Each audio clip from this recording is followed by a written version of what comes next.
Hello tout le monde, bonjour tout le monde. Bonjour, comment ça va? On se retrouve un dimanche matin. Alors hier on avait la pièce qui était vraiment baignée de soleil, baignée de lumière. Et du coup il y avait presque trop de lumière dans la cuisine parce que on voyait pas forcément bien sur la petite caméra. Et aujourd'hui, il n'y a plus de lumière. Il n'y a plus du tout de lumière, il n'y a plus de lumière dehors, il n'y a plus de soleil. Donc, écoutez, un bon dimanche d'automne, tout frais, on est au chaud chez nous. Donc, bon, j'espère que vous allez bien, j'espère que vous passez un bon dimanche matin, que tout s'est bien passé pour vous au réveil, etc. Et voilà, bon, écoutez, avec ce dimanche d'automne absolument parfait, tout gris, et je pense que bientôt il va pleuvoir. Dites-moi comment c'est chez vous, mais en tout cas, chez moi, c'est un vrai dimanche d'automne. Donc, du coup, on va profiter, on va être là en live. Aujourd'hui, je vais faire une pâte feuilletée. Donc, c'est pas forcément comme hier où vraiment vous pâtissez avec moi parce que là, c'est un peu plus complexe et puis c'est un peu plus long. Mais j'en profite quand même pour vous montrer, pour vous donner des conseils, des astuces. En tout cas, si vous avez même des questions sur la pâte feuilletée, si vous voulez apprendre des choses ou voir comment je fais, c'est le moment. On est là, on va passer un bon moment ensemble, un dimanche matin. Alors, je vais regarder qui est là. Donc, il y a Lydie, coucou Chris, coucou Lydia, coucou Marie. Il y a Sandra qui est là, merci beaucoup. Il y a Atsu qui est là sur le chat avec vous et qui, comme je vous l'ai dit à chaque fois, j'essaye de la présenter. Mais du coup, Atsu, elle est là pour répondre à vos questions si je n'ai pas eu le temps de voir vos messages. Là, ça va aller. Je pense que comme c'est dimanche matin, on est un peu moins nombreux, donc on va être un peu plus cosy, chill entre nous. Mais du coup, voilà, Axou, elle est toujours là pour répondre à vos questions si jamais je n'ai pas eu le temps de voir ou pour vous donner les liens des recettes. Voilà. Donc, s'il y a un souci, n'hésitez pas à écrire dans le chat. Elle sera là pour répondre à vos questions. Ouais. Yes, c'est super, merci beaucoup Sandra. Sandra qui nous dit qu'elle est prête pour apprendre, donc c'est trop génial. Voilà. Chez Atsu, il pleut, c'est l'automne. Exactement. C'est l'automne, on a un peu froid. C'est comme ça, hein. Voilà. Bon, j'espère que tout le monde va bien. Si vous ne pouvez pas, en fait, je sais qu'il y a beaucoup d'entre vous qui viennent par le lien que j'ai mis sur Instagram. Et souvent, par ce lien, vous n'avez pas le chat. Il y a plusieurs solutions. Déjà, si vous avez une Android TV, je le dis comme ça au cas où, mais si vous avez une Android TV, vous pouvez avoir l'application Twitch. Et l'application Twitch, elle est géniale parce que du coup, vous l'avez en grand sur votre télé. Ça fonctionne très très bien. Moi, c'est ce que j'utilise sur ma propre télé. Elle est top. Sinon, vous avez l'application du coup sur votre portable qui, elle, pareil, elle est super et elle vous permet même de mettre sur votre télé, de caster sur votre télé, d'avoir le chat, enfin voilà. Et puis même, vous avez les notifications dès que je suis en live, etc. Donc, c'est très très pratique l'application. Et puis sinon, plus simple, d'aller directement soit sur votre ordinateur, sur votre iPad avec le lien, ou même vous cherchez Twitch et vous cherchez Twitch, le tablette Chloé, et là vous aurez le chat, donc vous pourrez m'écrire et vous pourrez participer au live sans aucun souci. Voilà, je ne sais pas pourquoi exactement le lien que je vous donne sur Instagram ne met pas le chat. Peut-être parce que voilà, ça arrive directement sur mon profil. Essayez tout simplement sur Google, directement sur votre téléphone, je pense que ça fonctionnera. En tout cas, voilà, c'est des petites solutions. C'est la première fois ici, merci beaucoup, ça y est, merci beaucoup, ça fait trop plaisir de savoir que tu nous rejoins pour la première fois. Écoute, bienvenue dans ma cuisine. Voilà, ici on pâtisse, on passe de bons moments, on rigole, on parle d'astuces, de livres. Hier on a parlé de livres, les livres que j'aimais, etc. Ça permet de faire plein d'échanges et le samedi, on pâtisse ensemble, etc. Aujourd'hui, ce sera un peu plus compliqué parce que je fais une recette un peu plus technique, mais ça vous permet de regarder, d'apprendre et de me poser plein de questions si vous avez envie, s'il y a quelque chose que vous ne comprenez pas. Je sais que la pâte feuilletée, ça fait peur. Vous me direz en commentaire, mais je sais que la pâte feuilletée, ça fait peur à beaucoup de gens. Et moi, y compris, au début, ça me faisait très très peur. Pourquoi? Parce que je me disais, non mais la pâte feuilletée, c'est pas pour moi. Je fuyais en fait cette pâte et je me disais, mais non, je vais pas y arriver, c'est tellement complexe, je comprends rien, il y a des tours. tour double, tour ceci. Enfin, c'était vraiment... je fuyais. Donc, je faisais plein de gâteaux et tout. Mais je faisais jamais de pâte feuilletée parce que j'avais peur. Et puis finalement, quand le CAP est arrivé et qu'il a fallu s'entraîner, ah bah vous savez très bien, vous le savez depuis, mais c'est ce que je préfère. C'est quelque chose que vraiment j'adore tourer, j'adore faire les tourages. Et bah du coup aujourd'hui c'est vraiment quelque chose que j'adore en pâtisserie, tout ce qui est pâte feuilletée, pâte levée feuilletée, donc la pâte pour les croissants, toutes les pâtes, voilà, au final c'est ce que je préfère. Alors, il y a Adria qui nous dit qu'elle n'arrive jamais à faire sa pâte feuilletée, mais elle a battu à espoir. Bah écoute, écoute, le live est là pour ça, justement. Je vais essayer de vous donner un maximum d'astuces et puis essayer de vous montrer comment je fais réellement. Et puis, vous allez voir, on est en live, donc vous allez vraiment voir comment je travaille ma pâte feuilletée. Et j'espère que vous allez tous réussir à faire votre pâte feuilletée parce que c'est pas si compliqué que ça en fait.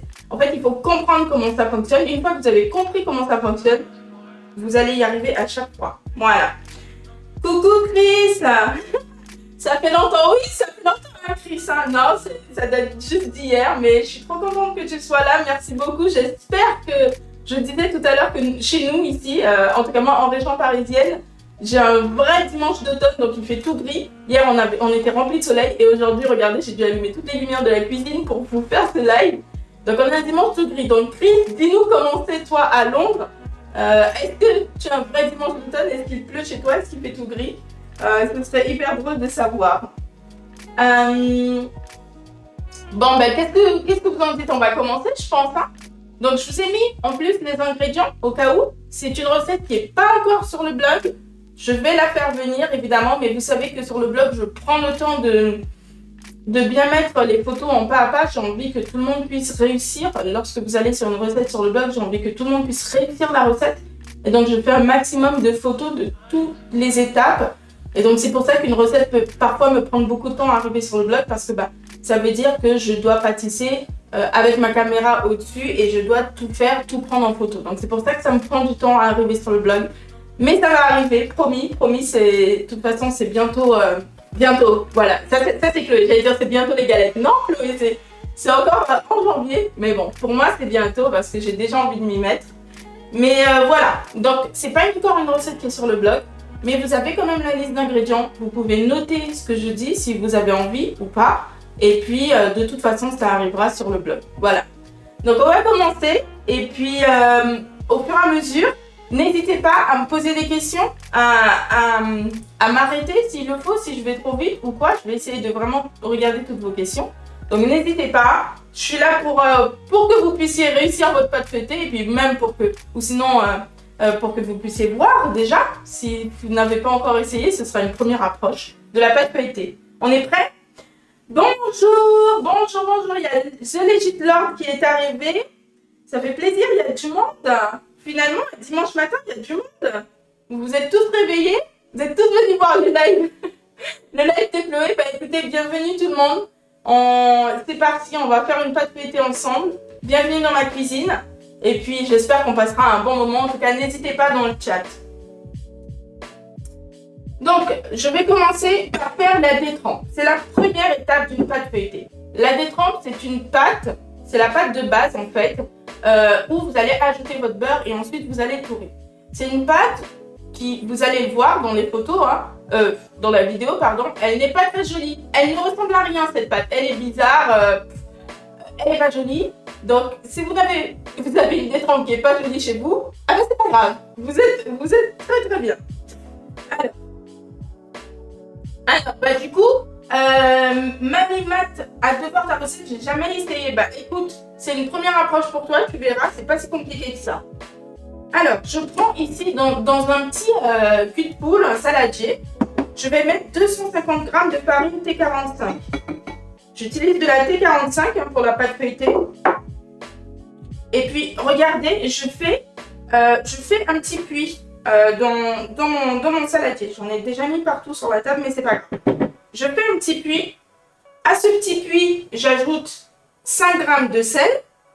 Voilà, je le mets sur le côté. J'ajoute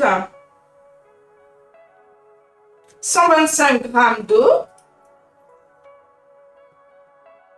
Et puis, j'ajoute 10 grammes de beurre fondu.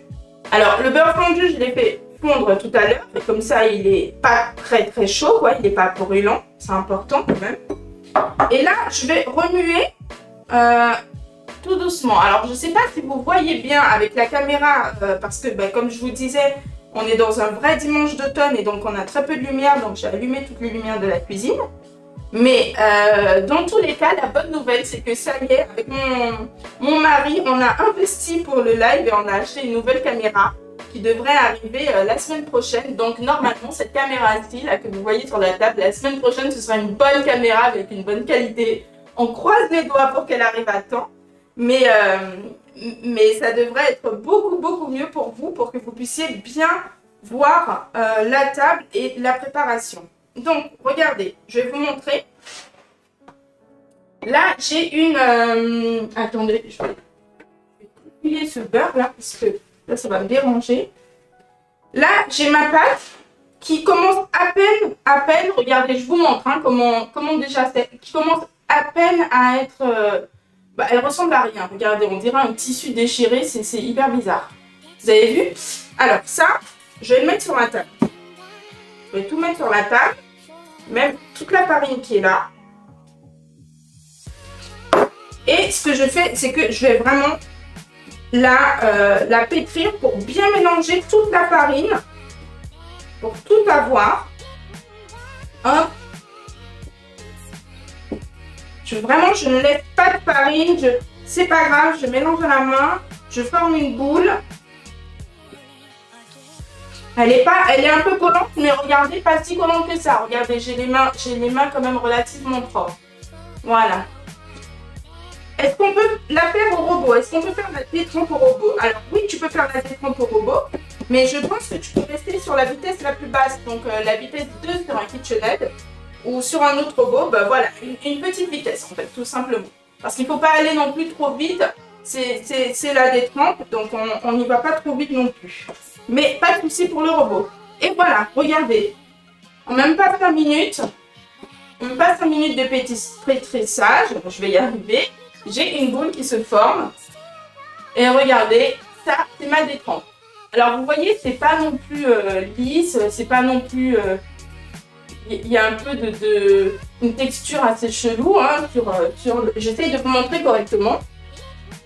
Regardez. Vous voyez la texture là, c'est pas une boule, une pâte très lisse. C'est un peu... Mais ça, c'est parfait. Là, on a une bonne détrempe. Alors, ce qu'on va faire pour la détrempe, du coup, c'est qu'on va la filmer. La détrempe, il faut qu'on la repose. Et du coup, on va en profiter, on va parler de ça parce que dans la pâte feuilletée et en pâtisserie générale, hein, je vous disais que le repos, c'est essentiel. Mais alors, dans une pâte feuilletée, c'est vital. Le repos, c'est presque vital à votre pâte feuilletée. Pendant que je vous explique ça, du coup, je filme ma détrempe. C'est très important là parce qu'il ne faut pas que ça sèche. Donc voilà, on filme. Et je vous disais, oui, le repos, c'est vital. Le repos, il faut absolument que ça repose. Et surtout, il faut absolument que ça repose au froid. Dans le froid, donc dans votre réfrigérateur. Et votre température, la température en général de votre cuisine va vraiment jouer sur votre pâte feuilletée. C'est pour ça que lorsque vous êtes dans des pays chauds, c'est beaucoup plus difficile de faire une pâte feuilletée. Déjà, le beurre ne va pas tenir aussi bien, ça peut fondre. C'est un peu galère. Donc, pour réussir à bien faire sa pâte feuilletée dans les pays chauds, soit il vous faut une bonne clim, soit vous la faites directement dans le congélateur. Mais je n'ai pas vraiment de solution parce que du coup, les labos, vous savez, les labos de pâtisserie, ils sont climatisés pour garder, pour avoir une température, une bonne température. Et justement, ça fait une énorme différence. Et pourquoi la pâte feuilletée? Parce que là, on a du beurre, on a une pâte qu'on va travailler, qu'on va tourer, qu'on va faire plusieurs tours, qu'on va la plier. Et là, vraiment, s'il fait trop chaud, c'est pour ça que si vous me suivez sur Instagram, vous le savez, je ne fais pas vraiment très peu, enfin non, je crois que je ne fais pas du tout de pâte feuilletée ni de pâte de PLF, de pâte levée feuilletée, de la pâte à croissant. Je ne la fais jamais en été. Jamais, jamais, jamais. J'ai essayé une fois, au lieu d'avoir 16 croissants, j'en ai 8 et 8 un peu moches. C'est vraiment beaucoup plus complexe. Voilà, le froid, c'est super important, le repos. Et donc, sans plus tarder, je vais tout de suite aller mettre ma détrempe au frigo. Et la détrempe, normalement, c'est 29 minutes. 30 minutes à peu près, vous la mettez au frais. Il faut absolument que ça repose, que vous ayez une pâte après qui se travaille facilement. Et vous verrez, ça fait toute la différence. Je reviens tout de suite.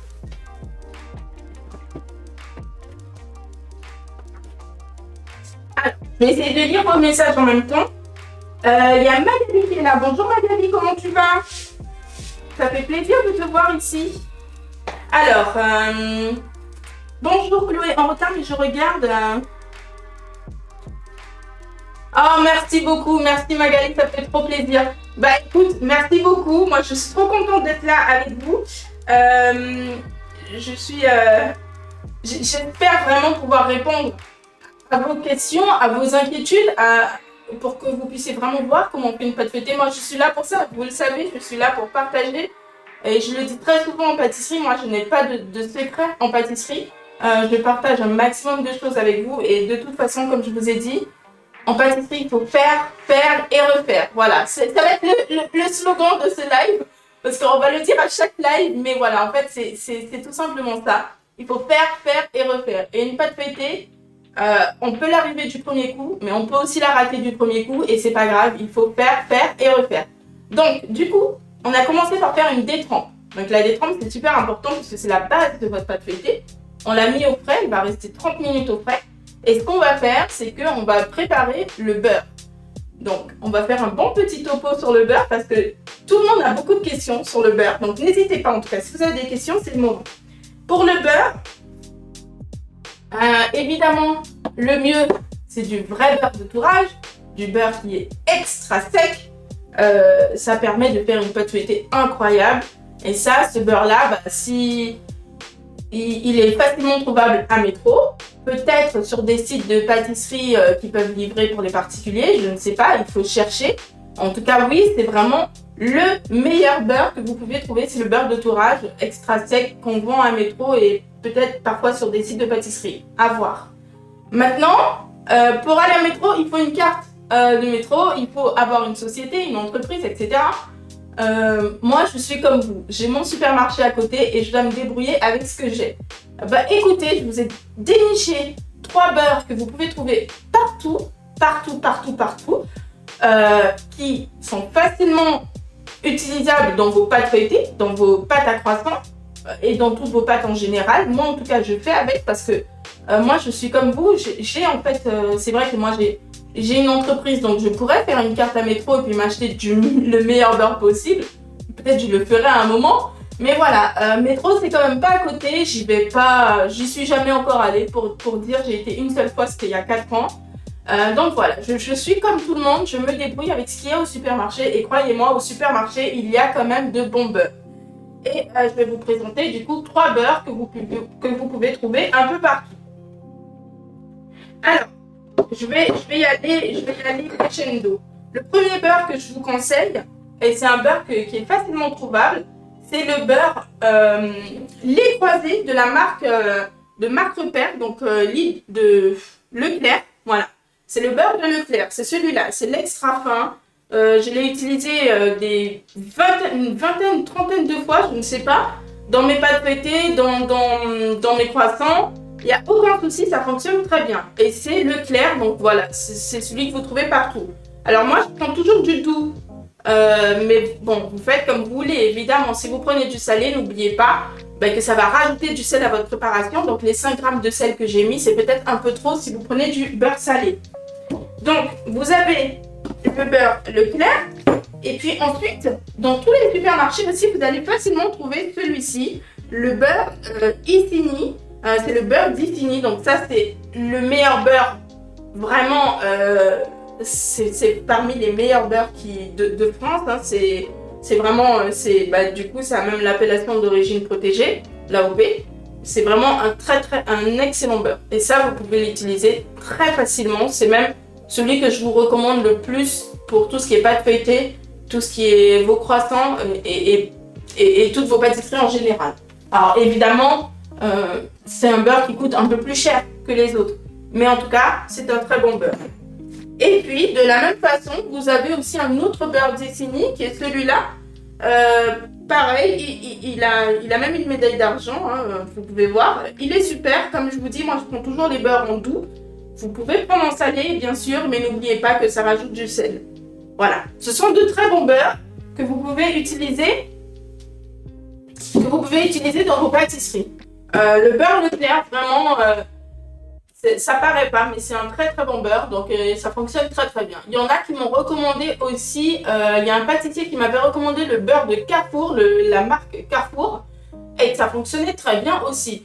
J'ai pas eu l'occasion d'essayer, mais voilà, c'est du très bon beurre. Évidemment, la plus haute qualité pour les professionnels et vraiment si vous voulez, si vous êtes technique et précis, évidemment ce sera le vrai beurre de Tourage qui est extra sec et que vous trouvez à Métro. Mais comme je vous dis, voilà, on n'a pas tous, on ne peut pas tous aller à Métro et avoir une carte Métro et puis on ne peut pas tous en profiter. Donc voilà, ce sont des très bons beurres que vous pouvez trouver facilement en supermarché. Voilà. Alors, je vais essayer de répondre à vos questions en même temps. Oui, du coup, c'est 3 beurres que vous trouvez dans le commerce. Aucun souci dessus. Tu vas faire ta tatin avec la pâte bien vue et les pans roses. C'est exactement ça. Je vais faire une tarte tatin tourbillon. Tu sais, la tourbillon là, je vais la faire avec le... Mince, j'aurais dû le prendre pour vous montrer, mais avec le couple lanière que je rajoute à mon KitchenAid. Marie Guérin aussi, elle nous dit qu'elle prend l'Icini, mais effectivement, et Marie Guérin, c'est une pâtissière aussi, elle a eu son CAP, je me rappelle très très bien, et elle fait aussi avec le beurre d'Icini. Ça fonctionne vraiment, c'est vraiment super. Il y a aucun souci dessus. Alors, il y a Magali qui nous dit qu'elle n'a jamais essayé de faire une vraie pâte feuilletée, mais elle va finir par se lancer. Bah écoute, on t'encourage, on t'envoie tous plein de courage, de bonnes ondes, parce que tu vas y arriver, il n'y a aucun souci.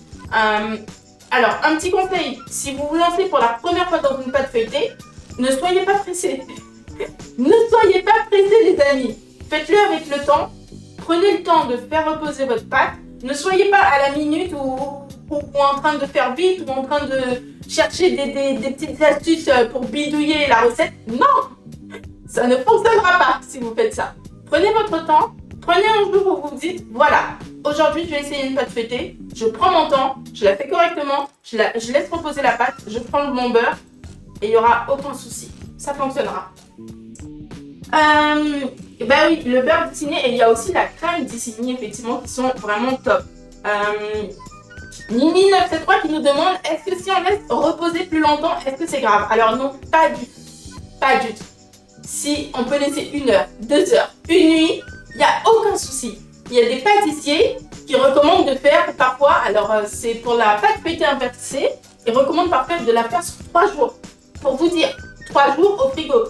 Parce que, encore une fois, je vous le dis, le repos, c'est essentiel dans cette recette. C'est même vital. Le repos, surtout le repos au frais, c'est le plus important dans cette recette. Donc, il n'y a aucun souci si tu laisses 1 heure, 2 heures, tu peux, voilà. Tu peux te dire, là je commence ma détrempe ce matin, ça me prend 10 minutes à faire, je la mets au repos. Cet après-midi, je fais un tour double. Le lendemain, je fais un autre tour double. Il n'y a aucun souci. Mais au contraire, si c'est votre première fois, prenez le temps, ce sera beaucoup mieux. Alors du coup, il y a Atsu qui nous dit que Gaspard n'arrête pas de dire beurre. Ça doit être trop drôle. Gaspard, il doit répéter beurre, ça doit être trop drôle. Bon, du coup, ben voilà, il y a Marie Guérin qui nous dit qu'elle l'a fait sur 3 jours aussi. Pour vous dire, vous pouvez prendre le temps de bien faire. Ne soyez pas pressés. Bon, mais quand même, aujourd'hui, hein, on va accélérer le pas et puis on va faire notre pâte feuilletée ensemble. Donc, je vais vous montrer ce que je fais pour bien taper ma pâte. Déjà, moi, je fais toujours avec un papier sulfurisé. Il y en a qui tapent directement le beurre sur leur table. Moi, hors de question. J'aime pas trop les trucs qui collent, qui sont un peu dégueulasses. Je préfère faire mon beurre dans une pâte feuilletée. Il sera au frais, il reste propre. Il n'y aura pas de je ne sais quoi là, une pâte bizarre. Non, non. Je fais toujours avec un papier sulfurisé. Donc voilà, j'ai pris du papier sulfurisé, je l'ai plié en deux.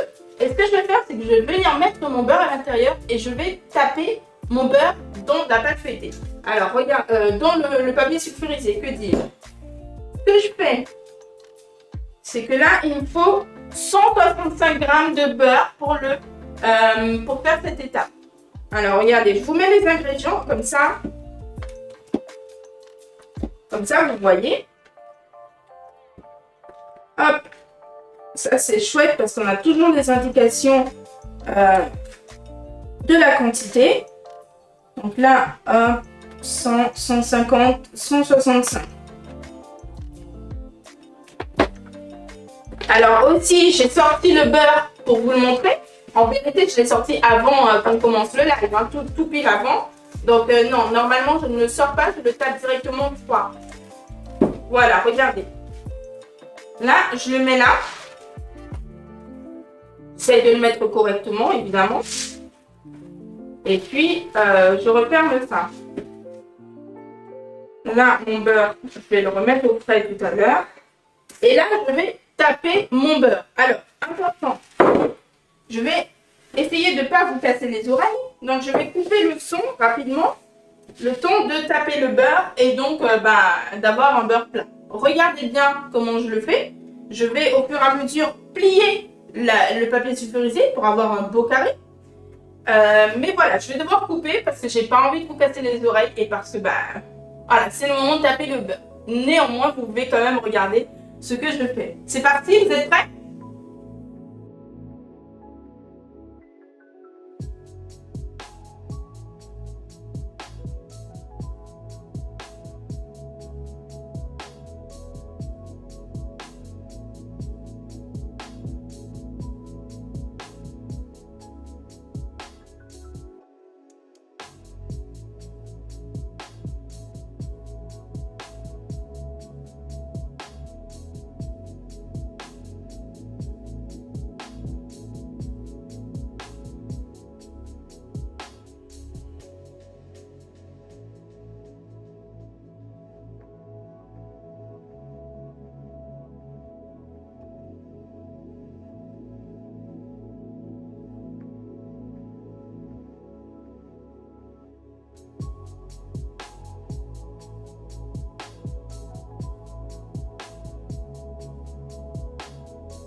Là, ce que je fais, les amis, c'est que je plie mon papier sulfurisé parce que je veux vraiment donner une forme rectangulaire ou en tout cas carrée à mon beurre. Et donc, j'en profite d'avoir une pâte, d'avoir un papier sulfurisé pour bien faire la forme. C'est très très pratique. Et je réponds juste à vos questions juste après. J'ai vu ta question, Kaliane, je réponds juste après. Donc, je continue à taper et je reviens tout de suite.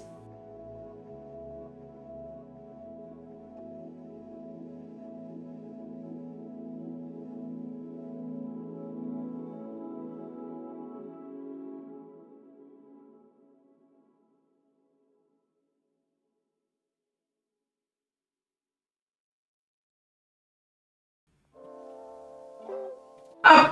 Alors là, vous avez vu, j'ai mon carré de beurre. Il est pas très épais, il reste quand même assez fin. Hein. J'ai envie de dire qu'il y a, allez, 5 mm. 5 mm. Mais voilà, ça c'est mon beurre qui va être du coup pourtouré. Je vais le mettre au frais parce que lui aussi, ce qui est important dans une pâte feuilletée, c'est d'essayer d'avoir la pâte, la détrempe et le beurre à peu près à la même température. Ce que je fais moi à chaque fois, c'est que je fais ma détrempe, je la mets à reposer au frais, d'accord?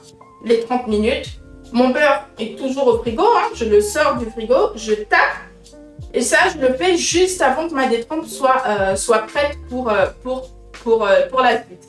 Donc environ quand ça fait 20 minutes de repos, je fais le beurre et comme ça après j'ai plus qu'à sortir ma détrempe et je fais les deux et ils se retrouvent à peu près à la même température, donc ça fonctionne. C'est un peu complexe mais juste l'astuce de le faire juste avant, ça fonctionne. Alors, je mets ça au frigo, je réponds à vos questions. Je mets aussi les autres beurres parce que du coup j'ai pas envie que mon beurre amollisse. Mais voilà, j'arrive tout de suite.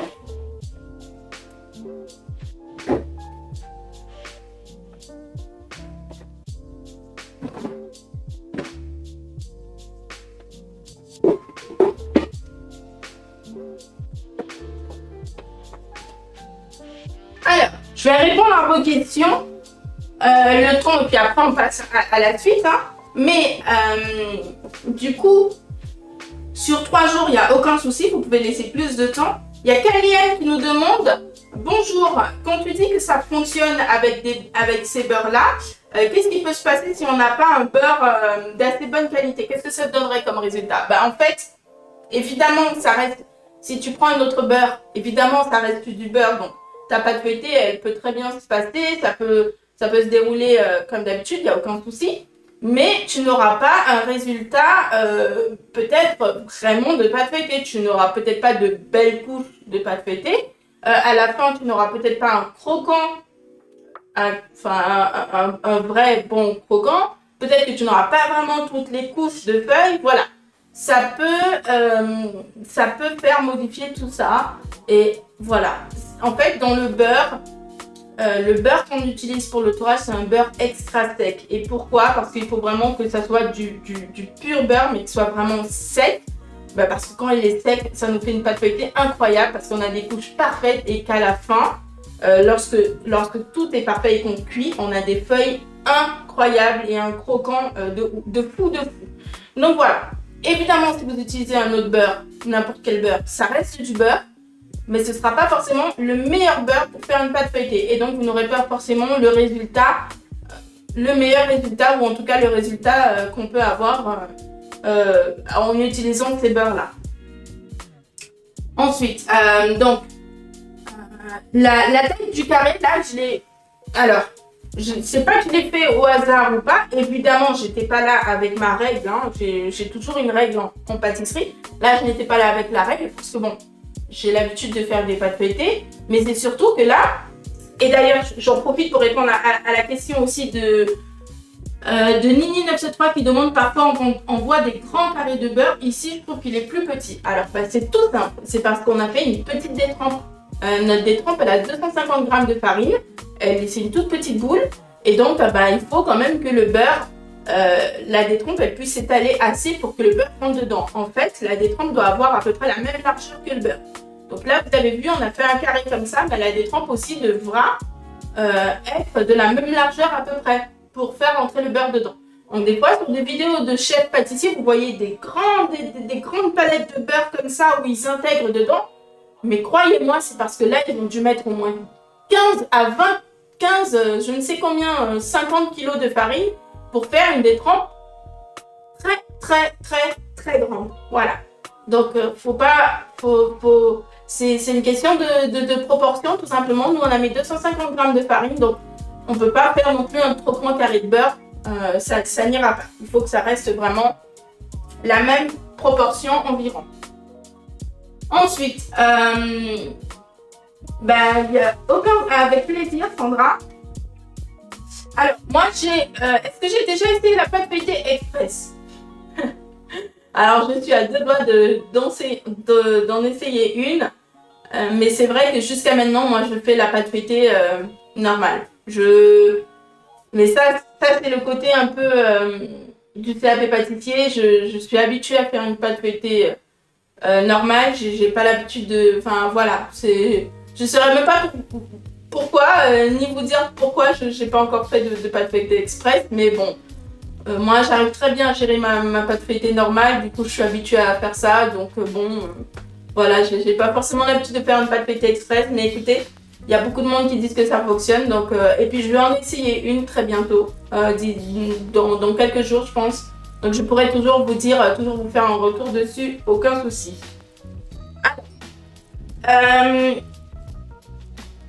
Écoute, on va regarder ça tout de suite. Éléphant Rose qui nous demande le carré de beurre fait à peu près combien de centimètres. Je vais chercher ma règle et j'en profite. Ça fait pas encore 30 minutes évidemment, mais j'ai préparé une pâte feuilletée, une détrempe et du beurre d'avance pour qu'on puisse continuer la vidéo sans avoir les 30 minutes de battement. Et donc comme ça, on va faire la suite et puis en même temps, je vais vous montrer combien le beurre fait à peu près.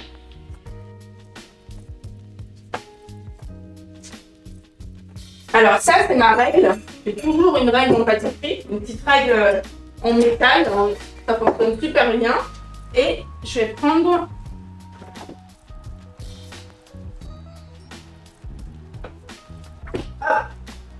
Alors, là, c'est la détrempe que j'ai préparée à l'avance, donc qui a reposé assez longtemps. Et ça, c'est le beurre aussi.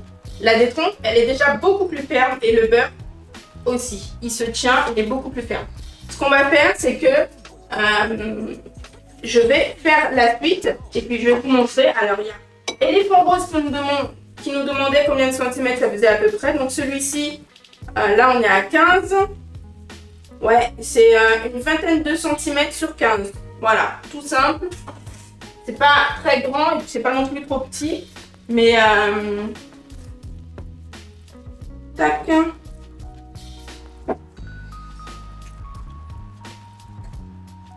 Alors, continue. Donc là, je récupère ma détrempe et je vais la mettre sur la table.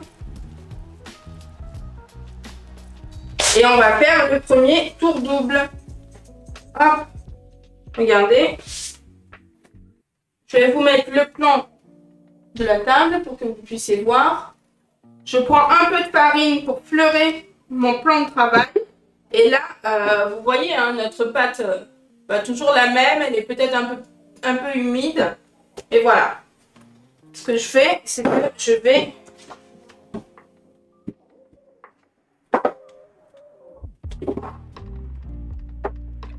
l'étaler. Regardez, je vais l'étaler en longueur. Et puis un petit peu en largeur. Hein.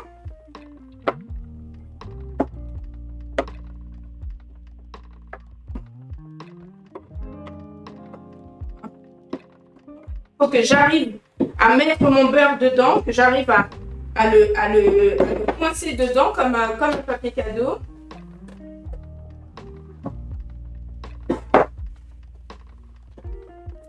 Alors la règle de pâtisserie, écoutez, c'est juste une règle d'école hein, que moi j'ai trouvé à Leclerc. Je l'ai acheté quelques euros, mais c'est dans les fournitures scolaires en fait. J'ai juste vraiment pris une règle en métal pour que ça puisse être adapté à la pâtisserie. Mais du coup, vous pouvez la trouver un peu partout, juste dans le rayon fourniture scolaire. À voir s'il est fermé ou pas en ce moment, je ne sais pas. Tac, regardez bien, à chaque fois je vérifie que mon beurre rentre. Donc que je puisse bien le fermer. Donc là on est bon. Et regardez pourquoi le papier sulfurisé c'est pratique. C'est parce que du coup notre beurre il est complètement détachable. C'est hyper pratique. Voilà, là je vais le positionner sur ma pâte. Et j'enlève le papier sulfurisé.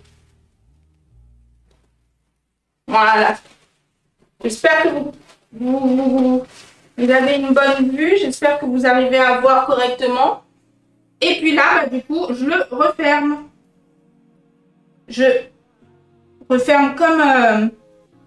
je referme bien le beurre, tout simplement. Je l'enferme dans ma pâte.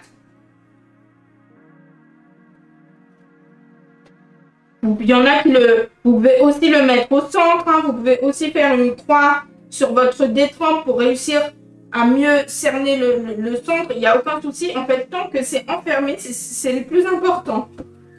Et regardez ça, les amis. Là, j'ai mon carré de détrempe où à l'intérieur, il y a un carré de beurre. Regardez, je vous montre. Vous avez vu ?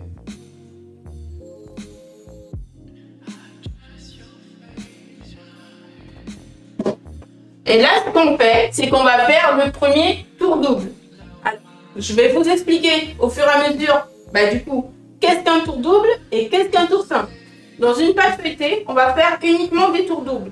Mais je vais quand même prendre le temps, bien sûr, de vous montrer comment faire un tour simple.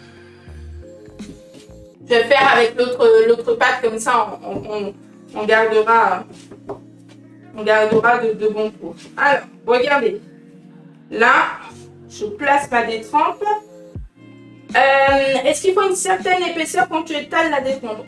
Oui, à peu près. En fait, mamie Mat, il ne faut pas non plus que ta détrempe elle soit extrêmement fine, évidemment. Il faut... là, tu l'as vu, hein, moi j'ai fait un peu à l'œil. Mais voilà, je ne l'ai pas étalé plus qu'il ne faut. On n'est pas là pour faire une crêpe. Je l'ai étalée pour qu'elle fasse la bonne taille. Normalement, si vous avez si vous avez une bonne recette, le beurre, c'est la bonne quantité pour la bonne proportion de détrempe. Voilà. Ne prenez pas une recette, par exemple, avec une détrempe de 500 g de farine et 125 g de beurre, parce que là, ça n'ira pas. Il n'y a pas du tout assez de beurre par rapport à la quantité de farine. Mais là, juste je l'ai étalé. Dès qu'elle fait la bonne taille pour la détrempe, ben, c'est largement suffisant. Alors, je vais vous montrer, on va faire le premier tour double. Alors, j'ai un peu beaucoup de farine sur la table. J'espère que ça ne vous dérange pas la caméra. Mais on y va. Ce que je fais, c'est que je viens faire des petits joints comme ça, aplatir le beurre délicatement. Vous voyez, je fais d'abord des petits trucs comme ça avec mon rouleau. Comme ça, ça vient étaler le beurre sans trop l'agresser au début. Là, vous avez vu, j'ai des petites bulles d'air qui se sont formées entre mon beurre et ma pâte. C'est pas très grave pour le moment. De toute façon, on va faire plusieurs tours et croyez-moi, au fur et à mesure, ça finira par partir, ou en tout cas, on va essayer de pas les éclater, en tout cas pas faire de mal à la pâte parce que ce sera pas vraiment le bon moment. Et puis là, j'étale. Donc là, je sais que je peux étaler. Et vous avez vu, ça s'étale parfaitement. Pourquoi ça s'étale parfaitement, que ça ne fait pas de... qu'on n'a pas de beurre? Regardez bien, hein. Je vous montre à la caméra. On n'a aucun beurre qui est sorti. Regardez. Je vais vous montrer toute la pâte. On n'a aucune fuite de beurre. On a une pâte feuilletée. On a déjà une pâte, voilà. Je peux la manipuler sans aucun problème. Pourquoi? Alors, qui saura me dire pourquoi? Pourquoi on a une belle pâte? Pourquoi on n'a pas de souci? Alors, je l'étale toujours en longueur. À chaque fois, je la lève parce que je vérifie en fait qu'elle ne colle pas à ma table et puis qu'il n'y ait pas de fuite de beurre. Mais voilà, là je suis bon. Alors, bah du coup, là on a une bulle. On va la laisser pour le moment. Je vous réponds. Alors, pourquoi on a une belle pâte comme ça aujourd'hui et pourquoi elle s'est étalée aussi facilement en même pas 2 minutes? Ben ça, les amis, c'est parce qu'elle a reposé. Parce que la détrempe était froide, parce que le beurre était froid et parce que c'était à peu près à la même température. Donc le beurre s'est étalé tout délicatement en même temps que la détrempe et il n'y a aucun souci. C'est encore une fois, c'est parce que la pâte a reposé au frais. Et c'est pour ça que je vous dis, le jour où vous lancez dans une pâte feuilletée, les amis, prenez votre temps. Prenez votre temps. N'essayez pas de dire « Ah non, mais là, ils me disent 30 minutes de repos. Finalement, non, je vais faire tout de suite. J'ai pas envie d'attendre 30 minutes. » Ça ne fonctionnera pas et vous aurez beaucoup de soucis. Alors, évidemment, hein, c'est pareil. Hein, il faut que ça repose. Mais bon, ne mettez pas non plus au congélateur. Ça ne fonctionnera pas non plus. Ça doit être au frais dans votre réfrigérateur, c'est parfait. Ne cherchez pas à aller plus vite que la pâte, plus vite que la chimie de la pâte, parce que ça ne fonctionnera pas non plus. J'ai déjà essayé, c'est pour vous dire, j'ai déjà essayé de mettre au congélateur, ça ne fonctionne pas.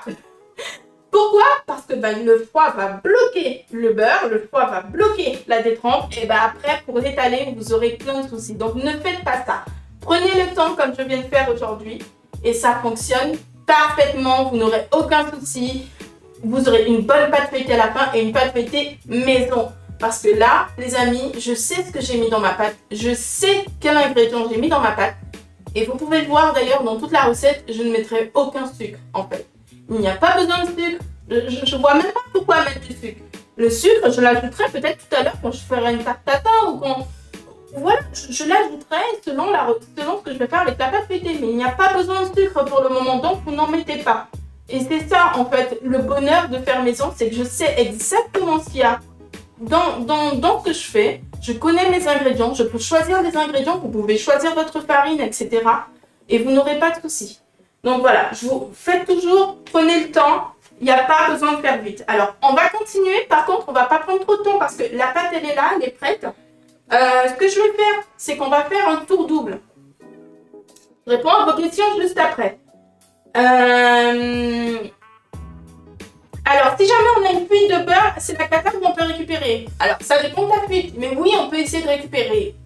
De toute façon, je conseille jamais d'abandonner. À part si vraiment, je ne sais pas, il y a un carnage pas possible, là c'est compliqué. Mais évidemment, si tu as une petite huile de beurre, tu mets un peu de farine, tu couvres un peu, tu essaies de tapoter un peu et puis tu continues. Tu vas doucement là où tu as ta fuite parce que tu n'es pas là pour faire sortir tout le beurre. Mais voilà, tu trouves un moyen et tu continues, tu vas mollo et ça va bien se passer. Surtout, laisse un peu plus longtemps au frais pour que le beurre il se fige un peu et que tu n'aies pas de nouvelles fuites. Alors, on va continuer. Donc là, on va faire le tour double. Alors, ça, j'ai cet ustensile et vous allez dire, mais c'est quoi ça? Ça, c'est une brosse à farine. C'est un de mes ustensiles préférés de la vie de pâtissière. Vraiment, j'adore cet ustensile. C'est un de mes... Bref, je l'adore. C'est extrêmement pratique. Mais voilà, je vous disais, moi, j'adore tout ce qui est pâte feuilletée. J'adore tout ce qui est pâte à croissant, etc. Donc voilà, c'est normal que ce soit un de mes ustensiles préférés au final. C'est quoi? C'est une brosse à farine. C'est pour enlever tout l'excédent, regardez, de farine qui se trouve sur ma pâte. J'enlève tout l'excédent. Pourquoi? Parce que la farine, elle va venir empêcher, s'il y a trop de farine sur votre pâte, et regardez bien sur mon plan de travail, finalement, il n'y en a pas tant que ça de farine. Hein, je n'ai pas rempli mon plan de travail de farine. Et pourquoi? Parce que si vous en mettez trop, ou si en tout cas il y en a trop sur votre pâte quand vous allez plier, ça va empêcher de faire des belles feuilles de pâte feuilletée. En fait, ça va venir alourdir la pâte et vous n'aurez pas les millefeuilles voilà, de la pâte feuilletée. Donc, ce que vous pouvez faire, bien sûr, si vous n'avez pas de brosse à farine, tout simplement, les amis, vous prenez un petit pinceau et puis hop, hop, hop, juste un pas beaucoup, on n'est pas là pour nettoyer la pâte, on est là juste pour enlever l'excédent de farine sur notre pâte. Tout le monde me suit jusqu'ici, je n'ai perdu personne? Est-ce que ça va les amis? Est-ce que tout va bien? Je sais que la pâte feuilletée, voilà, c'est plus technique. Donc je sais que là, je suis en train de vous dire beaucoup de choses. Je sais que je suis en train de vous donner beaucoup d'astuces tout d'un coup. Il y a des astuces à chaque étape de cette pâte. Et comme je vous dis, pour moi, c'est hyper important de vous donner vraiment une recette de qualité, enfin quelque chose de vrai, une vraie bonne recette. Parce que j'en vois beaucoup, les petites recettes avec des petites astuces bidonnées de chez partout, qui viennent un peu de partout. Là, ça ne fonctionne pas, ces trucs-là. J'ai déjà vu une pâte feuilletée avec quelqu'un qui avait mis plein de morceaux de beurre comme ça, des morceaux un peu partout. Je me suis dit, mais c'est quoi ça? Mais ne faites pas ça, les amis. Alors, je sais que je débite là beaucoup à vous donner beaucoup d'astuces, beaucoup de choses importantes. Dites-moi si ça va, si je ne vous ai pas perdu. Tout va bien? On peut continuer. En tout cas, n'hésitez pas. Je lis vos messages sur le chat. Là, on va faire du coup le tour double. Alors, je vous montre les amis. Là, on a une belle pâte qui est rectangulaire. Regardez, elle est plus grande que mon rouleau de pâtisserie. Là, vous voyez, on n'a pas une ligne parfaite. Je vais essayer de l'arranger un petit peu. Voilà. Le tour double, c'est comme un portefeuille, les amis. À peu près. En tout cas, je vous montre. Regardez. On va toujours essayer de rester vraiment dans cet angle-là. Et regardez, on va venir prendre la pâte. J'espère que vous voyez bien. Oui, vous voyez bien. Regardez, je prends à peu près un quart de la pâte, hein, même pas. Et je le replie comme ça. On est bon jusque là? Vous voyez, j'ai même tiré un peu ma pâte hein, pour que ça soit bien droit. Il n'y a aucun souci, elle est malléable la pâte. Et puis ensuite, je viens prendre l'autre bout et je le replie par-dessus. Là, encore une fois, je tire un peu ma pâte pour en mettre partout et que ça reste bien droit. Et puis là, regardez. Là, on y est presque. Donc, vous avez vu, on a d'abord fait une partie et puis une grande partie. On a après ce petit carré qui est plié. Ok? Pour faire notre tour double, du coup, on va venir prendre le reste et on replie encore une fois dessus. Voilà. Là, vous avez votre tour double. Vous prenez la pâte et vous la tournez comme ça. En fait, vous avez un livre. Vous avez un livre qui est plié. Le livre, du coup, vous voyez là, il s'ouvre ici. Et bien, cette ouverture, l'ouverture de ce livre, vous devez toujours le laisser de ce côté-là. Donc, toujours à droite. Jamais à gauche. À chaque fois qu'on va plier, on va venir reprendre à droite. D'accord? Je sais, il y a beaucoup d'informations, mais croyez-moi, ça va le faire. Là, vous avez un tour double. Donc, regardez, je vais essayer de vous montrer un peu mieux à la caméra. Donc là, vous voyez que la pâte est repliée plusieurs fois. Là, c'est un tour double. Vous avez un morceau ici, vous avez la pliure ici et vous avez ce côté-là, comme je vous dis, le côté du livre. D'accord? Maintenant, c'est le moment que ça repose. Donc, ce que je fais, c'est que je vais venir filmer. Alors oui, le tour simple est différent, Aïcha. Je vais vous montrer tout de suite. Regardez. Donc ça, en attendant, je le filme. Parce que, comme je vous disais, le repos, c'est vital. Et on va laisser reposer notre pâte 30 minutes à nouveau.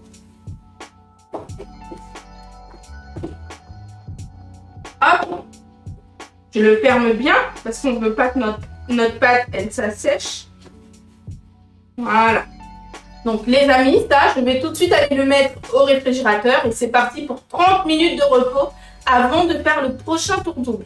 Donc sur cette pâte feuilletée, il y aura 3 tours doubles comme on vient de faire. 3 tours doubles. Une fois qu'on aura fait les 3 tours doubles, la pâte est prête à utiliser.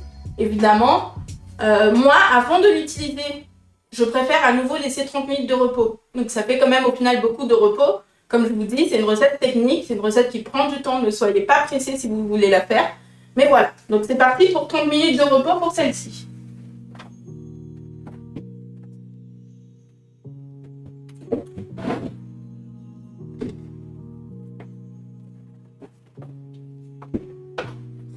Et puis en plus, il y a une petite astuce lorsque vous faites reposer votre pâte. Je vous conseille de la mettre au bas de votre frigo, le plus bas possible avant, vous savez, le panier à légumes. Pourquoi? Parce que c'est la partie la plus basse, là, donc juste avant votre panier légumes, c'est la partie la plus froide de votre réfrigérateur. En tout cas à la maison. Bien sûr, les professionnels, ils ont des réfrigérateurs incroyables de compète, hein, parce que eux, c'est à moins 30 degrés d'un coup, donc bam bam bim, c'est froid. Mais nous, non. Alors voilà, petite astuce à la maison, la partie la plus basse de votre réfrigérateur, juste avant le panier à légumes, c'est la partie la plus froide. Et même lorsque vous faites une pâte sucrée pour une tarte, par exemple, je vous conseille de mettre là. Ça va plus, c'est un peu plus rapide, ça refroidit bien, c'est la partie la plus froide de votre réfrigérateur. Alors, je vais vous montrer du coup comment faire un tour double, puisque j'ai fait une autre détrempe avec vous. Et non, pardon, je raconte n'importe quoi. Je vais vous montrer comment faire un tour simple. Excusez-moi, on ne va pas se mélanger les pinceaux avec les tours. Je vous ai montré du coup comment faire un tour double. Maintenant, je vais vous montrer comment faire un tour simple. Et oui, c'est différent. Alors, je vais essayer de répondre aux questions quand même. Donc là, vous voyez, je mets un peu de farine quand même sur mon plan de travail. Donc, Aïcha, je vais montrer le tour double, je vais montrer le tour simple. Alors, avec cette pâte, est-ce qu'on peut faire du pain au chocolat et des croissants? Alors, évidemment, bien sûr que tu peux faire du pain au chocolat et des croissants. Mais est-ce que c'est la pâte pour faire les pains au chocolat et les croissants? Eh bien non, c'est pas celle-ci.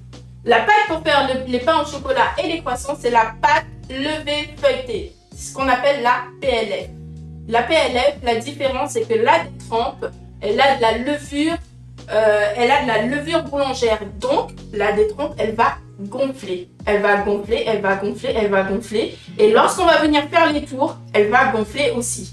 Donc, on fait des tours, on la laisse reposer, elle gonfle. On refait un tour, on la laisse reposer, elle gonfle. C'est la différence d'une pâte feuilletée à une PLF, donc la pâte levée feuilletée. C'est qu'elle a de la levure boulangère et donc le procédé est un peu différent puisque s'il y a de la levure, il faut pétrir, etc. Donc c'est un peu plus différent. Un jour, on en fera une, peut-être en live. En tout cas, ça prend beaucoup de temps. Non, mais peut-être qu'un jour, on la fera en live. En tout cas, je vous montre du coup comment on fait un tour simple. Comme tout à l'heure, je vais venir étaler ma détrempe pour faire rentrer mon beurre. Donc, tout à l'heure, je vous ai montré que j'avais fait sur le côté, mais là, regardez, je vais faire au son. Il n'y a aucun souci hein, sur la façon dont vous pliez votre beurre. Il faut juste que votre beurre il soit bien enfermé.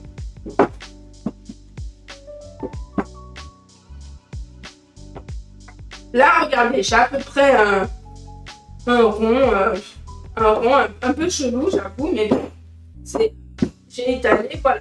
Là, mon beurre, on regarde, vous voyez, il arrive au centre.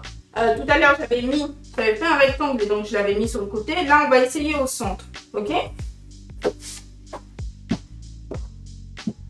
Généralement, c'est comme ça que tout le monde fait. Donc là, je reprends mon beurre. Hop, et je vais venir le placer.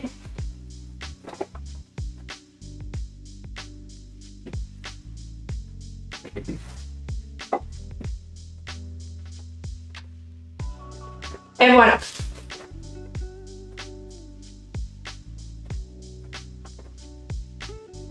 Et puis là, du coup, on va essayer de replier la pâte pour bien enfermer le beurre. Et vous voyez, c'est une pâte quand même qui est malléable, donc il n'y a aucun souci. Vous pouvez l'étirer un peu pour que votre beurre soit bien enfermé.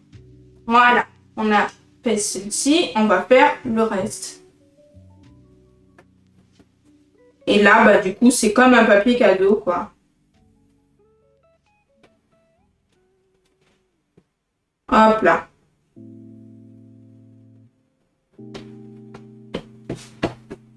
Donc, du coup, on aura 2 pâtes feuilletées à la maison. Il faudra que je trouve des recettes à faire, en tout cas. Mais bon, il y en a tellement des recettes à faire avec une pâte feuilletée. Donc, ça, c'est trop génial. Que ce soit en sucré et en salé, bien sûr. Et là, de nouveau, j'ai ma détrempe avec le beurre qui est enfermé dedans. Regardez, je vous montre. Hop. Vous voyez? Là, je vais... Oups, j'ai fait un peu de bruit, désolée. Je vais venir fleurir mon plan de travail. Je mets un peu de farine et ce que je vais venir faire, comme tout à l'heure, regardez. Des petits à-coups. Mon rouleau pour venir déjà étaler le beurre sans trop faire le bourrin rapidement. Voilà. Et là, je peux venir étaler.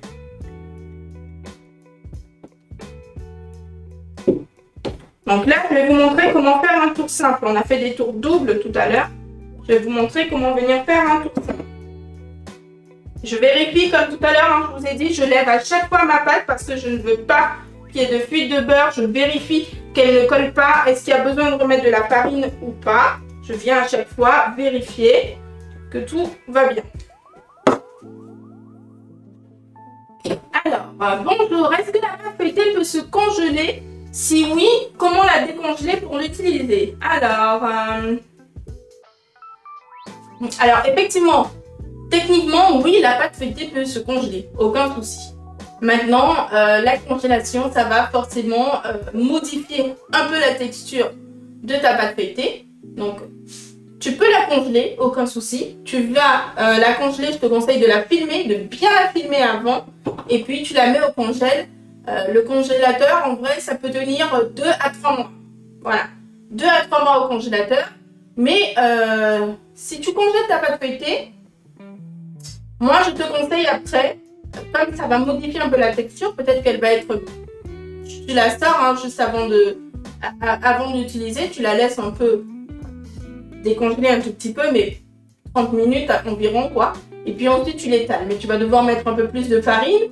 Tu vas devoir essayer de rectifier un peu sa texture.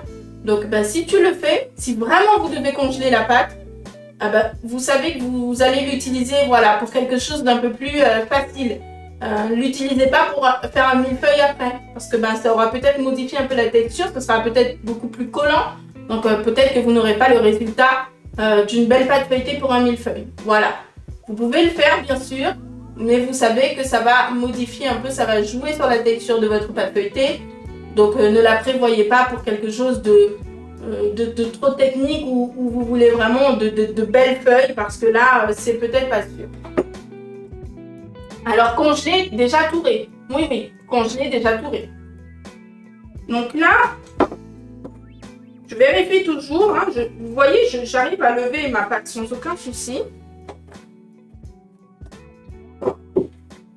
Et puis, on va faire le tour simple. Je vous ai montré comment faire un tour double. On va faire un tour simple.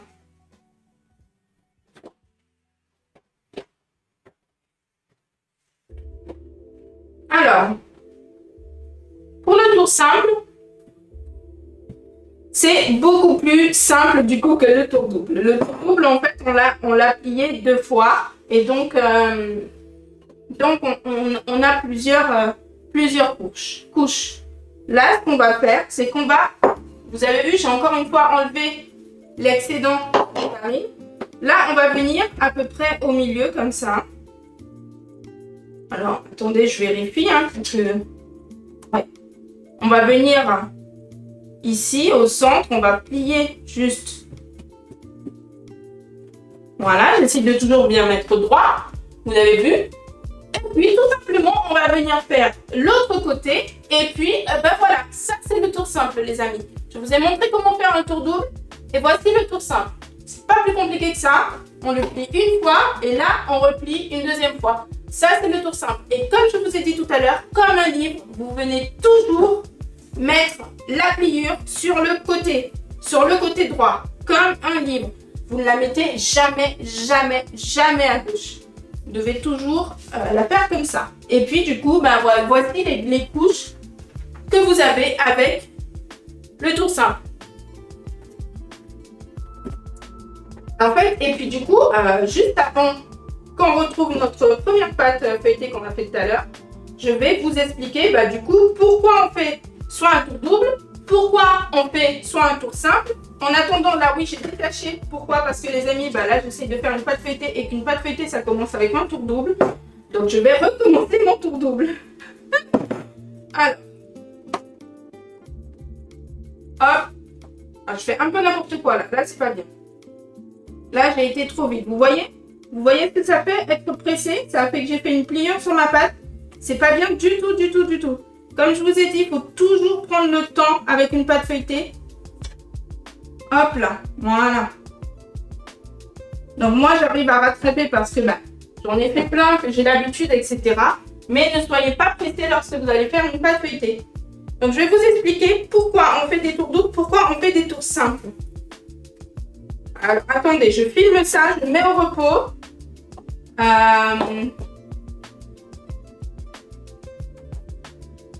Hop. Vous pouvez aussi faire un repère hein, si vous voulez.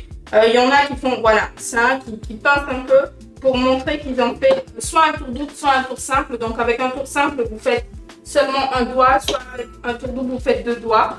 Ça vous permet de faire un repère. Mais en vrai, ça, c'est les professionnels qui le font parce que eux, ils font une dizaine de pâtes, voire une vingtaine de pâtes en même temps. Nous, on est juste à la maison, on n'en fait qu'une, donc tout va bien. On n'a pas oublié ce qu'on a fait juste avant. Alors, je la mets au frais et puis je vous montre après, je vous en parle après.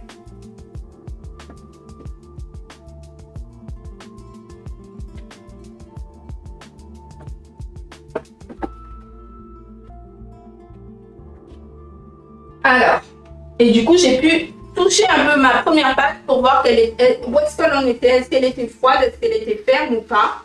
Et puis, je vais en profiter pour répondre à vos questions.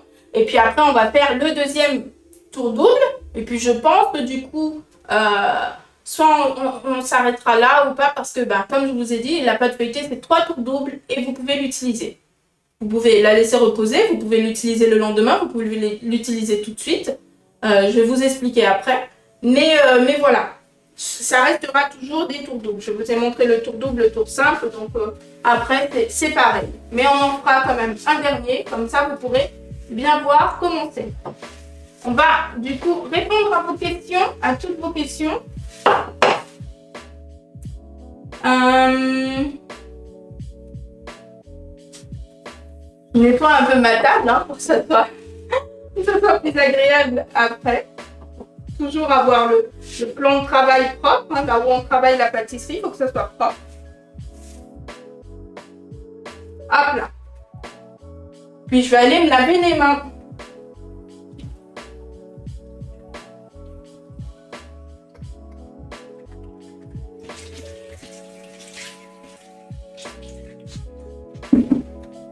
Alors les amis, du coup, je vais répondre à vos questions.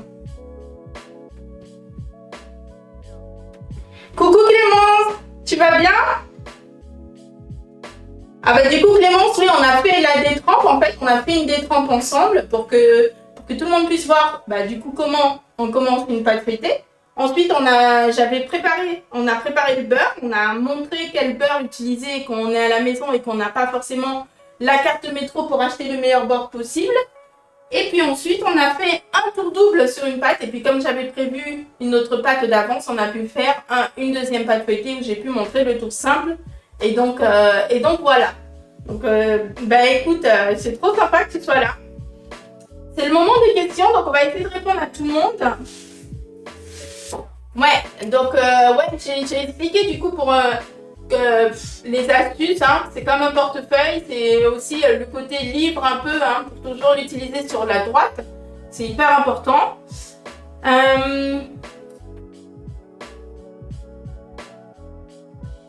Donc, Aïcha qui nous dit, ok, le pliage du tour double peut se faire au milieu aussi, les deux côtés au milieu, unis et après aller comme un portefeuille. Alors normalement, c'est pas vraiment au milieu.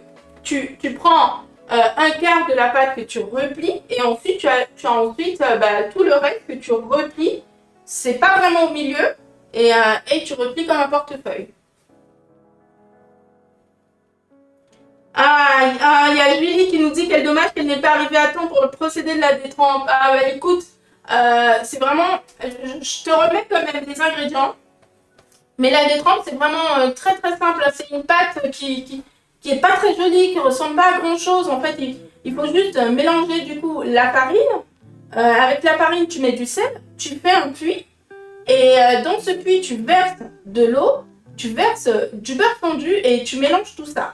Une fois que tu verras, ça ressemble un peu à rien, c'est un peu filaire et tout. Tu fais retomber sur ton plan de travail et puis là, tu mélanges comme il faut pour que ça puisse prendre forme, que ça puisse prendre une boule. Au début, on avait vu, j'avais un peu de farine sur le côté. Au final, j'ai réussi à tout rassembler dans ma pâte. J'ai boulé et j'ai mis au repos 30 minutes. C'est hyper important, comme je le dis, le repos, c'est vraiment la clé d'une pâte feuilletée.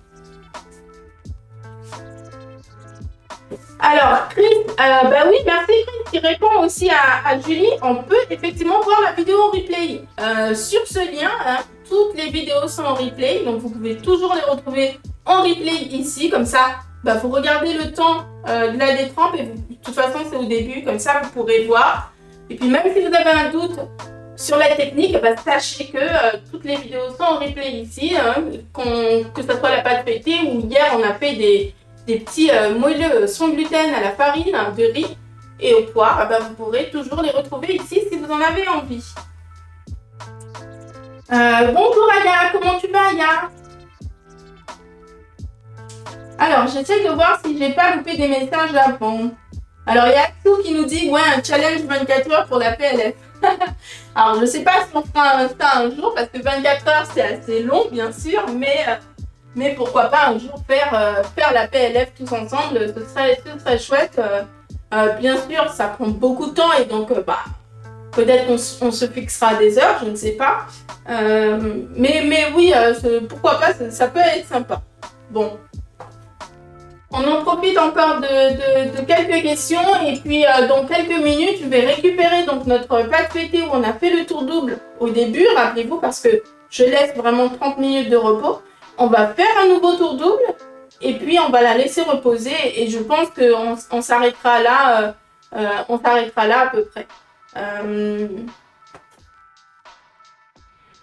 Alors, il y a Aya qui nous demande, moi, c'est comment que tu abaisses le beurre entre les pâtes feuilletées? Ah bah du coup, Aya, je l'ai montré juste avant, vraiment, j'ai montré toutes mes techniques déjà pour taper le beurre. Donc moi, je tape le beurre dans un papier sulfurisé et j'ai montré le pliage que je fais. Les températures aussi sont importantes. Mais écoute Aya, bah, du coup là je vais pas retaper un beurre parce que bah, j'en ai fait 2 donc ça fera beaucoup de beurre.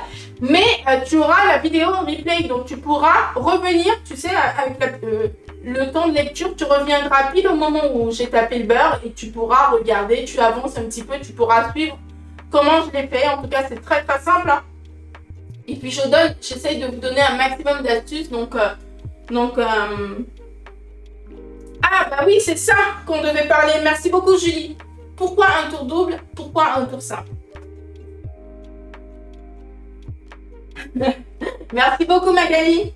Alors, pourquoi un tour double, pourquoi un tour simple, les amis? Attendez, avant de vous expliquer tout ça, je vais boire un verre d'eau.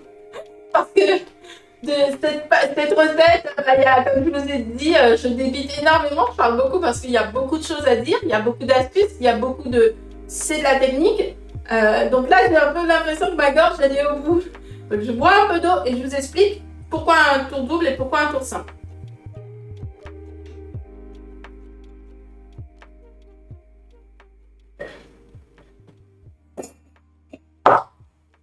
Voilà, je suis de retour.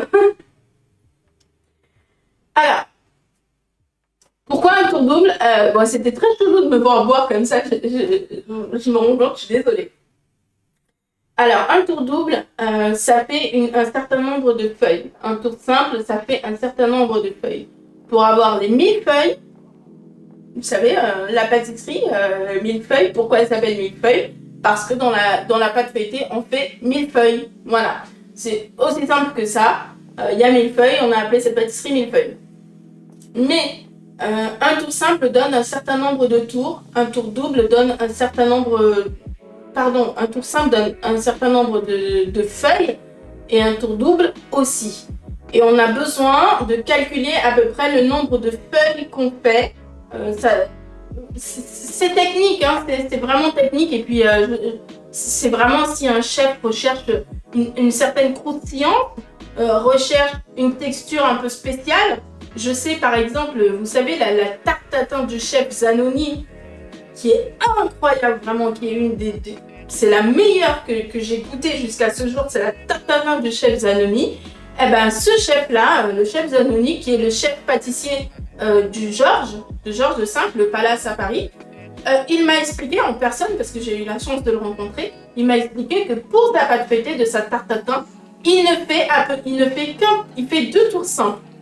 C'est vraiment très très peu, les amis. Et pourquoi? Parce qu'il m'a dit qu'en fait, il n'est pas là, il ne recherche pas le croustillant, il ne recherche pas les 1000 feuilles de la pâte feuilletée, il veut juste une bonne pâte feuilletée, mais qui ne soit pas trop croquante parce qu'il veut que ça tienne. En fait, il a une technique, c'est que lui, il utilise une petite casserole, il met son beurre et son sucre au fond, il met ses pommes et il recouvre avec la pâte feuilletée et il fait vraiment des mouvements de doigts comme ceci pour couvrir vraiment les pommes. Et en fait, donc, ça doit rester une pâte qui doit tenir sa pâte feuilletée. Ses pommes, en tout cas, toute sa tarte tatin. C'est vraiment, c'est sa recette, c'est vraiment son invention. Enfin, je vais peut-être loin, mais en tout cas, c'est sa recette à lui. Et donc, il a vraiment une pâte feuilletée spéciale pour ça. Voilà pourquoi on peut calculer les tours doubles, on peut calculer les feuilles, on peut choisir de faire un tour simple, un tour double, etc. Mais ça va évidemment changer la texture de votre pâte feuilletée. Et là, vraiment, j'ai envie de dire, c'est vraiment de la technique, les amis. C'est vraiment de la technique pure. Donc, c'est un peu... c'est pas que c'est réservé aux chefs, mais voilà, c'est selon la création qu'ils sont en train de rechercher, en train de faire. Nous, enfin, en tout cas, moi, là, je ne suis pas là pour ça aujourd'hui. Je suis là vraiment pour montrer une pâte feuilletée. Et donc, une pâte feuilletée, ça a 3 tours doubles. Voilà, c'est tout simple. C'est 3 tours doubles. On fait les 3 tours et on a une bonne pâte feuilletée. Donc, on a la vraie pâte feuilletée qui a les 1000 feuilles et donc qui est bien croquante. Mais voilà. Donc, on peut évidemment changer l'ordre, soit faire un tour simple, soit faire un tour double, etc. Mais comme je vous ai dit, c'est purement technique. Et il y a bien sûr une façon de calculer. Alors, il y a une façon de calculer hein, les feuilles. C'est juste un petit, une petite multiplication, etc. Mais moi, je ne suis pas très forte en maths. Et pour tout vous dire, c'est la question que j'ai eue au CAP et je crois que je me suis gourée dessus parce que déjà, je stressais comme pas possible.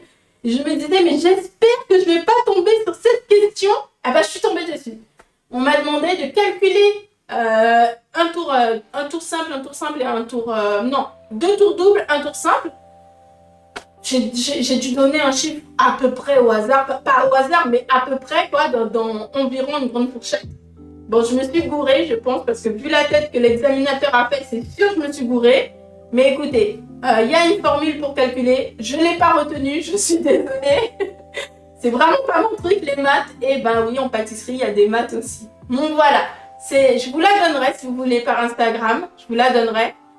Mais j'ai un peu oublié, il faut que je retourne dans mes cahiers pour la retrouver. En tout cas, voilà, c'était la petite anecdote. Je l'ai eu au CAP cette question.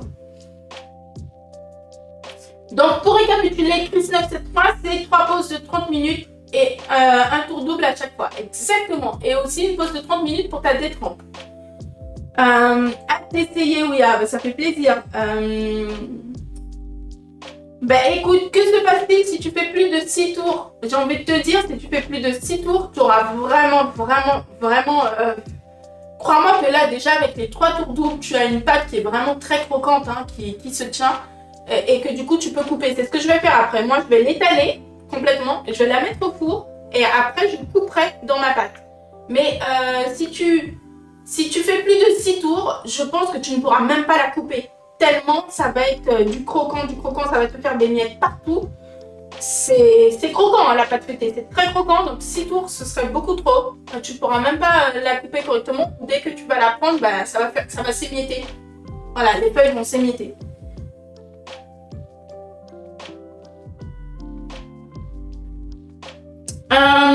Donc Chris 973 me demande qu'est-ce que tu conseilles comme recette par exemple pour un tour simple et un tour double?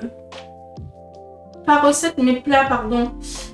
Écoute, ça dépend des recettes, mais en fait, si vraiment vous n'êtes pas à l'aise de faire tout de suite 3 tours doubles, vous pouvez faire un tour simple et un tour double, un tour simple. Faites d'abord le tour double et après le tour simple. Vous pouvez faire tout ce que vous voulez avec, hein, bien sûr, mais voilà, vous savez déjà que vous n'aurez pas un croquant aussi croquant que si vous faites 3 tours doubles pour une pâte feuilletée. Pour faire des croissants par exemple, il vaut mieux faire des tours doubles ou des tours simples. Alors la pâte à croissant c'est différent. Comme je vous ai dit, la détrempe est différente. Tout est différent et en fait, la pâte à croissant c'est beaucoup plus... C'est pas que c'est... Ouais, c'est plus difficile. Faut le dire, c'est plus difficile. C'est plus difficile pourquoi? Parce que là, on a une détrempe dans la pâte feuilletée qui est légère, qui est ferme, elle est malléable. Vous avez vu, j'arrive à l'étirer facilement. La pâte à croissant, c'est pas du tout ça. Déjà, il y a de la levure boulangère, donc c'est quelque chose qui gonfle en même temps. Et je vous assure que c'est comme si vous faites des tours avec une pâte à brioche. Vous voyez? La pâte à brioche, elle est quand même épaisse. Elle est vraiment... elle est lourde, quoi. Elle est épaisse, elle est lourde, elle se tient. Croyez-moi qu'une pâte à croissant, ça gonfle, vous devez faire des tours avec. C'est autre chose. Donc, peut-être qu'un jour, on fera un live dessus. En tout cas, moi, je suis OK. Mais donc, pareil, pour la pâte à croissant, c'est complètement différent. Les tours sont différents. Il y a beaucoup moins de tours. Il y a beaucoup moins de tours sur une pâte à croissant. Pourquoi? Parce que c'est pas aussi facile que ça de faire des tours avec une pâte qui gonfle. Donc, les amis, je vais chercher ma pâte feuilletée. On va faire un dernier tour double ensemble. Et puis, du coup, je vais quand même vous laisser passer un bon dimanche. Mais on va faire ce dernier tour double ensemble.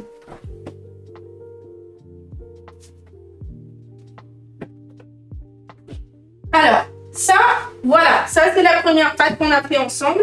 Vous voyez, là, elle est déjà ferme. Vous voyez, au début, quand je la tenais, elle était malléable. Elle pouvait tomber un peu. Là, pas du tout. Vous voyez, elle est ferme, elle se tient.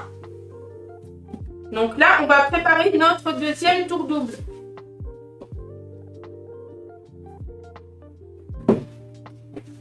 Hop. Le film, je le garde, hein, parce que du coup, on va continuer. Donc, je le garde. Il n'y a pas de raison de le jeter. Je vais le garder sur le côté et comme ça, je pourrai refilmer avec mon film. Donc là, je mets un peu de farine sur mon plan de travail. Voilà, je mets un peu sur ma pâte. Et comme je vous disais tout à l'heure, très important, je mets la pliure sur mon côté droit. Vous voyez, la pliure, elle est là. Et elle va rester sur mon côté droit. Ok? Donc, on est reparti pour un tour double. J'étale.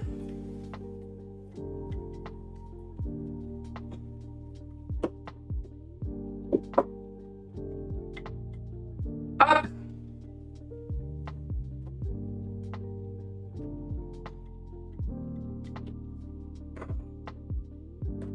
Comme tout à l'heure, je vérifie à chaque fois qu'il n'y ait pas de fuite de beurre. Je vérifie que c'est bien étalé. Là, je fais juste ça. Hop là. Vous voyez, ma pâte, elle est ferme, elle est facile à travailler, elle est agréable. Au toucher seulement, alors ça, évidemment, c'est parce que des pâtes feuilletées, je ne sais pas combien j'en ai fait, mais quand même pas mal. Et au toucher seulement, j'arrive à savoir déjà la température, savoir que c'est bien froid et puis savoir que j'ai un beurre parfaitement intégré. Et regardez, là, je ne sais pas si vous allez réussir à voir, mais là, je vois même la pliure de mon tour double. Donc écoutez, c'est parfait. Je suis très contente. Moi, je vous dis, j'adore les pâtes feuilletées. J'adore le tourage, j'adore les tours. C'est vraiment, c'est ma passion, ce truc. En tout cas, en pâtisserie, c'est vraiment un truc que j'adore. Donc, voilà. Là, je sais qu'elle est prête. Je peux refaire, du coup, mon tour double. Donc, comme tout à l'heure, hein, pour ceux qui arrivent, rapidement, j'élève l'excédent de farine pour ne pas alourdir ma pâte et pour qu'on puisse bien voir les feuilles à l'intérieur. Je replie. Regarde bien, Aïcha, du coup, tu me posais la question, regarde bien. Donc, je replie un quart, comme ça. Vous voyez, là, j'ai tous mes tours. Et puis, je viens replier tout le reste. Hop. Et voilà. Je tire un peu s'il faut, hein, pour que ma pâte feuilletée puisse... Enfin, que la pâte puisse être partout. J'enlève à nouveau l'excédent de farine. Parce que là, j'en ai quand même. Je vous disais, hein, si vous n'avez pas ça, prenez un petit pinceau de pâtisserie, là. Et puis, vous enlevez un peu. C'est juste pour pas trop alourdir la pâte, les amis. Il n'y a pas besoin que ça soit nettoyé. Et puis maintenant, je viens refermer comme un portefeuille. Et voilà. J'aplatis. Comme tout à l'heure, je remets sur le côté droit. Et voilà. On a un deuxième tour double. Donc, cette pâte a eu 2 tours doubles. Je vais vous montrer le résultat. Regardez. Vous voyez?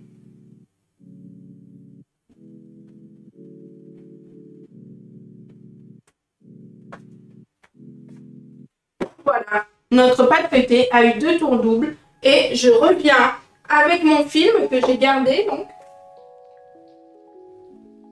je reviens avec mon film. Et puis, je la remets dedans. Et je referme pour pas que ça sèche. On referme bien comme il faut. Et voilà.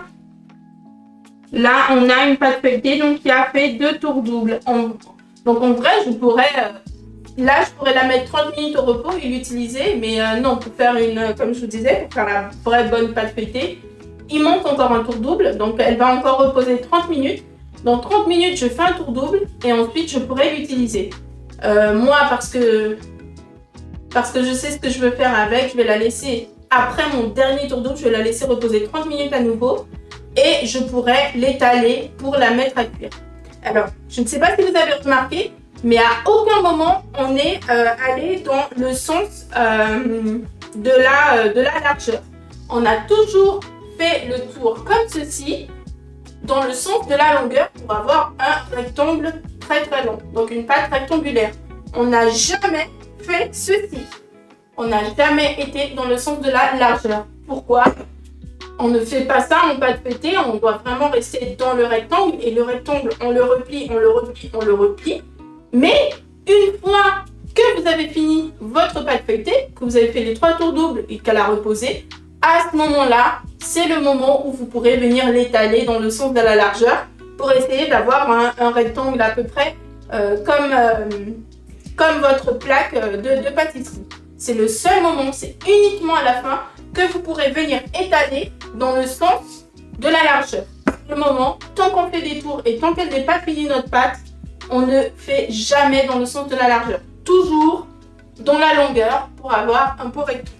Je la mets au frais et je reviens tout de suite.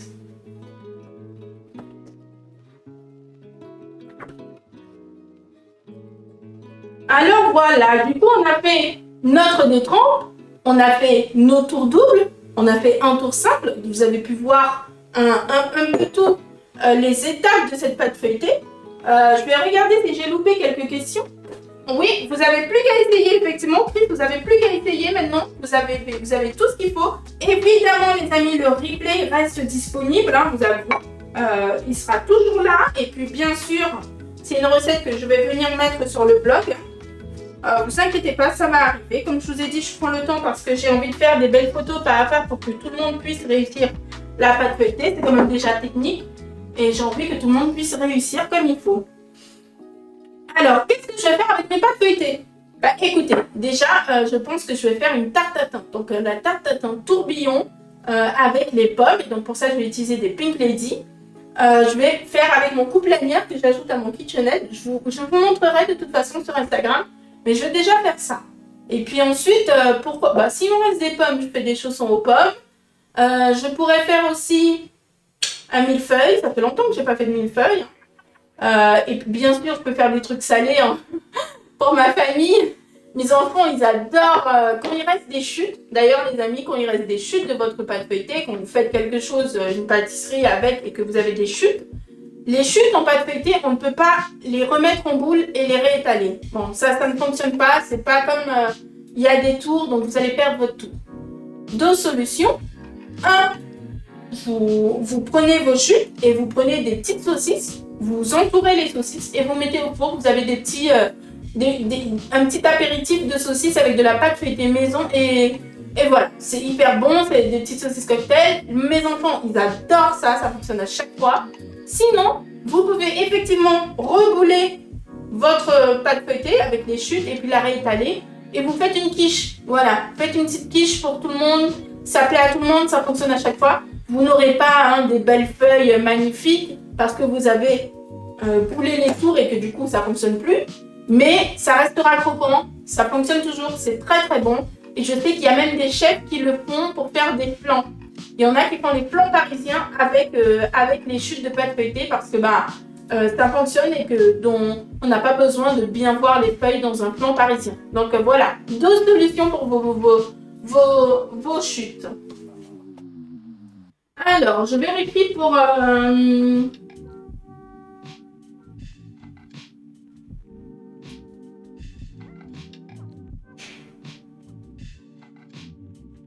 Ah bon, apparemment tout le monde veut un live croissant. Hein. Je crois qu'on va se le faire, ce live croissant. On va faire cette pâte levée feuilletée en live. Alors, je vais prendre quand même un peu de temps, les amis, parce que là, je vous assure que je prépare beaucoup de choses pour vous pour ces semaines. On approche des fêtes, donc c'est vrai que j'ai un peu beaucoup de boulot.